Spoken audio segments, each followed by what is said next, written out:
segmento que se adapta a todo tipo de estructura, presenta En la Hora de la Verdad, a través de Radio Red, Hoy en la Historia.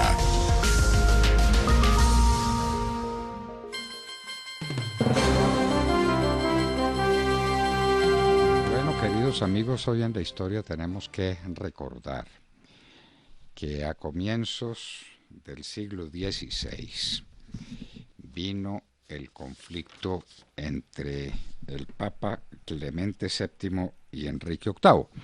Exactamente, bueno, no fue tan a comienzos, 1534 es la fecha en que el Papa Clemente VII le dice: si usted insiste en divorciarse de su esposa Catalina de Aragón, lo voy a excomulgar.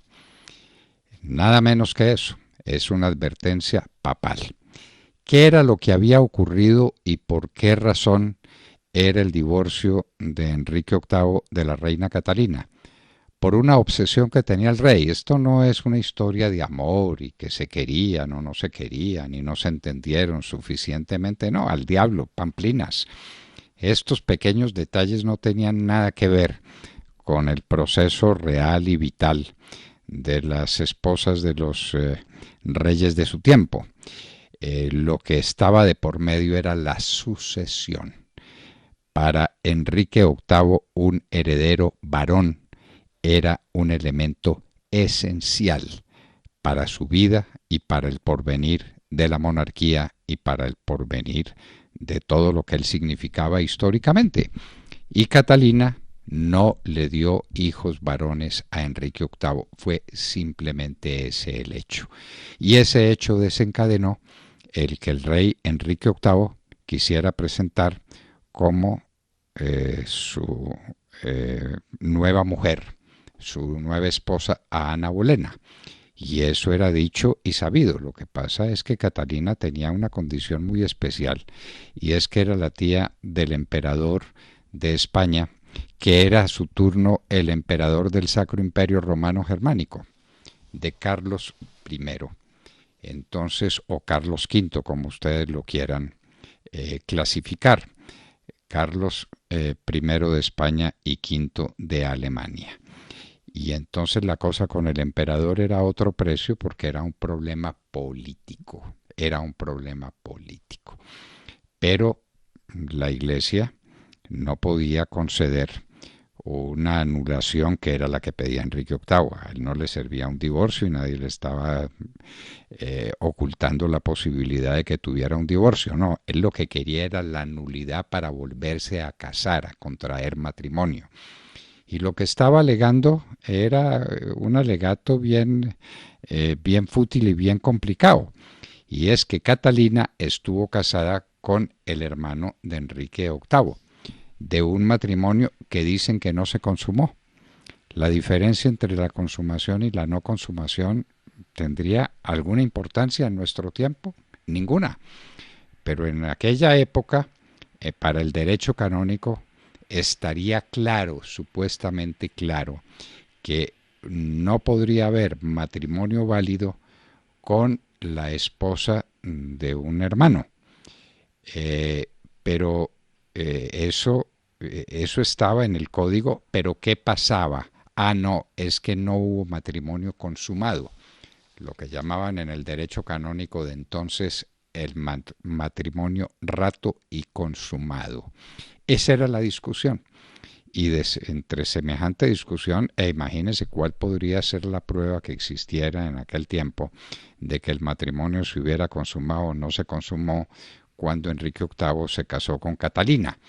Si se casó con matrimonio rato y consumado de su hermano, pues entonces no hay duda de que hubiera podido, si se casó con plena advertencia de que hubiera podido haber un vicio canónico para el matrimonio y una nulidad. Si el matrimonio no fue rato y no consumado, es posible que se abriera un espacio para la nulidad.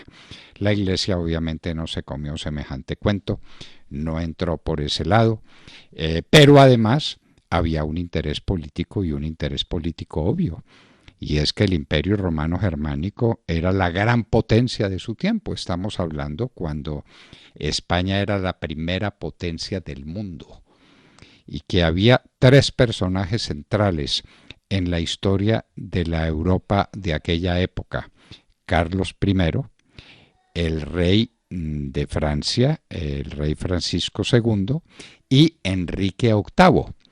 Y entonces entre los dos se repartían las responsabilidades fundamentales de Europa y de la vida del mundo conocido de la época.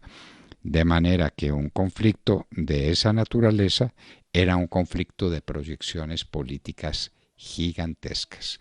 Pero a Enrique VIII no lo detenía nada. Su voluntad era una voluntad omnímoda de conseguir lo que buscaba: la nulidad de su matrimonio con Catalina de Aragón, a la que finalmente ni la mandó no le mandó a cortar la cabeza como hizo con Ana Bolena y con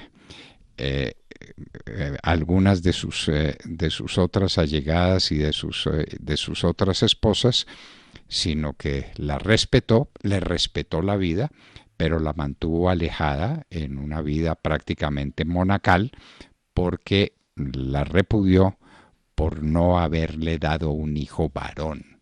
Esa fue la verdad y ese fue el conflicto que desembocaría en un conflicto internacional gigantesco y en la creación de la Iglesia Anglicana.